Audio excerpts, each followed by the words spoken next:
बिस्मिल्लाहिर्रहमानिर्रहीम बिस्मिल्लाहि वहदा वस्सलातु वस्सलामु अला रसूलिल्लाह अम्मा बाद। क्या कुर्बानी की जगह पे पैसे अदा किए जा सकते हैं? यानी कि जो मुसलमान कुर्बानी ख़रीदता है तो वो कुर्बानी ख़रीदने के बजाय वो जो कुर्बानी के पैसे हों वो अल्लाह के रास्ते में गरीबों मिस्कीनों के अंदर ख़र्च कर दे। क्या ऐसा किया जा सकता है?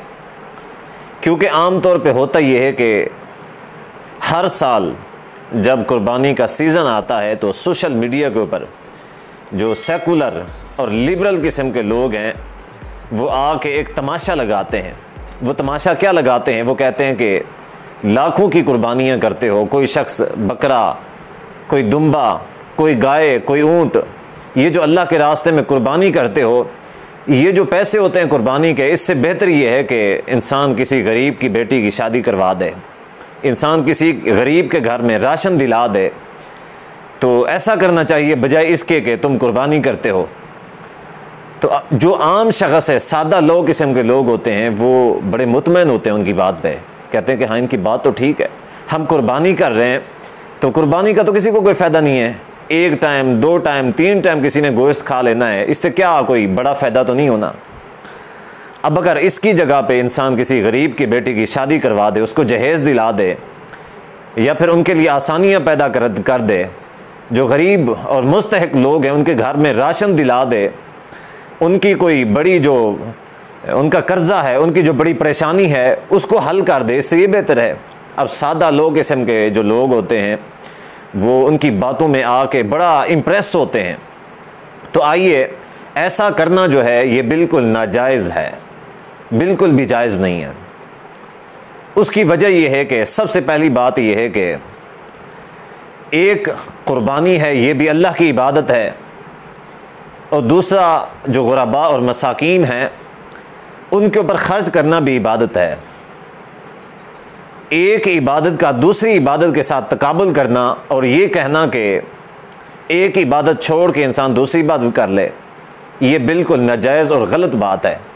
जैसा कि एक शख्स है जो कुरान मजीद की तिलावत कर रहा है और ऊपर से अज़ान होती है, नमाज का वक़्त होता है, वो नमाज नहीं पढ़ता और बैठा रहता है, कुरान मजीद की तिलावत करता रहता है, कहता है कि मैं पहले से कुरान मजीद की तिलावत कर रहा हूँ तो मैं छोड़ के नहीं जाता, लिहाजा ये भी तो सवाब का काम है, ये सवाब का काम मैं पहले से ही कर रहा हूँ और करता रहूँगा, और वो नमाज को तर्क कर देता है। क्या यह ठीक है?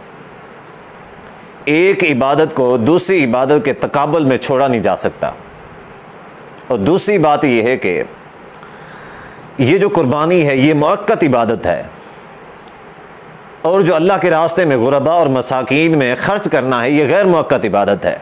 ये हम पूरा साल कर सकते हैं, पूरे साल में ये काम हम कर सकते हैं, लेकिन कुर्बानी पूरे साल में हम नहीं कर सकते। ये कुर्बानी का वक़्त है तो कुर्बानी के वक़्त में हम कुर्बानी ही करेंगे। कुर्बानी के वक़्त में दूसरा काम कुर्बानी को तर्क करके नहीं किया जा सकता। अब तीसरी बात यह है कि ये जो लोग लिबरल और सेकुलर किस्म का तबका है, ये जो इल्ज़ाम और एतराज़ करते हैं कि कुर्बानी करने के बजाय गुरबा और मसाकीन के ऊपर ख़र्च करना चाहिए, तो हमारा भी एक एतराज़ है उनके ऊपर कि हम अल्लाह के रास्ते में कुर्बानी करते हैं तो आप लोगों को एतराज़ होता है। ये बात यहाँ पे सोचने के बजाय, हमारे ऊपर सोचने के बजाय आप अपने बारे में सोचें कि जब आप महंगे वाला मोबाइल फ़ोन ख़रीद रहे होते हैं तो सस्ते वाला ख़रीद लिया करें, और बाकी के जो पैसे हैं गुरबा और मसाकीन के अंदर ख़र्च कर दिया करें। किसी गरीब की बेटी का जहेज़ जमा करवा दिया करें, किसी की शादी करवा दें, किसी गरीब के घर में राशन दिलवा दिया करें। आप जब महंगा मोबाइल फ़ोन ख़रीदते हैं, आप जब कार, अच्छे वाली कार ख़रीदते हैं, ब्रांडेड कपड़े और जूते ख़रीदते हैं, उस वक़्त ऐसा क्यों नहीं करते? देखें, ये असल में ये किस्म का वसवसा डालने की कोशिश करते हैं। हालांकि ये बातें उस वक़्त भी तो कही जा सकती हैं कि जब हम दुनियावी जो गैर इबादत हैं, ऐसे उमूर जो इबादत के अंदर शामिल नहीं है, जब हम वो कर रहे होते हैं उस वक़्त ये लोग ऐसी बात क्यों नहीं करते?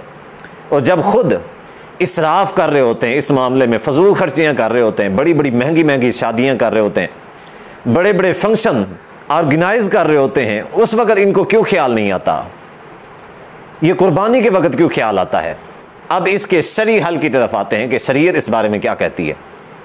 देखें, शरीयत का हुक्म यही है कि जो शख्स कुर्बानी की इस्तात रखता है उसको कुर्बानी ही करनी चाहिए, उसको कुर्बानी ही करनी चाहिए, बजाय इसके कि वो दूसरे काम करता रहे। ना तो उसकी रकम अदा की जा सकती है और ना दूसरे जो काम हैं उसको किफ़ायत करते हैं। कि इस बात के ऊपर इजमा है, किसी का कोई भी इख्तिलाफ नहीं है, सब का इजमा है।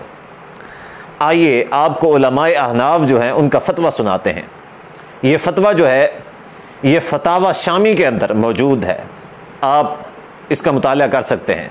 अन्नल उम्मत अजमात अन्नहु लो अद्दल कीमता मकान शाती फ़ी ज़हाया वल हदाया ला यकूनु काफ़ियन। उलमाए अहनाफ ये कहते हैं कि अगर कोई शख्स कुर्बानी में एक बकरी को कुर्बान करना चाहता है तो वो उस बकरी की कीमत अदा नहीं कर सकता, यानी कि अगर वो उसकी बकरी की कीमत अदा करता है उस जानवर की, तो उसको वो ला यकूनु काफ़ियन, वो किफ़ायत नहीं करेगी, यानी कि कुर्बानी का जो फरीज़ा उसके ऊपर है वो नहीं उतरता। चाहे फ़िज़्ज़हाया वल हदाया, चाहे वो हदी हो या कुर्बानी हो, इन दोनों कैफियत में जैसी तरह आप नबी सल्लल्लाहु अलैहि वसल्लम की सीरत को देख सकते हैं। आप सल्लल्लाहु अलैहि वसल्लम कुर्बानी किया करते थे, हालांकि उस वक़्त भी गुरबा और मसाकीन हुआ करते थे। सहाबा कराम रज़ियल्लाहु अन्हुम अजमईन की आप सीरत को पढ़ें, कभी भी किसी सहाबी ने ऐसा नहीं किया कि कुर्बानी के पैसे किसी को दे दिए हों। ये गरीब है, ये मुस्तहिक है, इसके घर राशन दिला दो। वो अदरवाइज़ वो पूरा साल इस चीज़ का कमा हक़्क़ुहु ख्याल रखा करते थे, लेकिन जब कुर्बानी का मौका आता तो कुर्बानी ही किया करते थे। तो यही बात वाजिब है कि जो शख्स कुर्बानी करना चाहता है और साहिब इस्तात है उसको कुर्बानी ही करनी चाहिए, बजाय इसके कि वो कुर्बानी का पैसा किसी और जगह पे खर्च करे। तो अल्लाह तबारक व तआला से दुआ है कि अल्लाह तबारक व तआला हम सब को अमल करने की तौफीक अता फ़रमाए। वस्सलामु अलैकुम व रहमतुल्लाहि व बरकातुहू।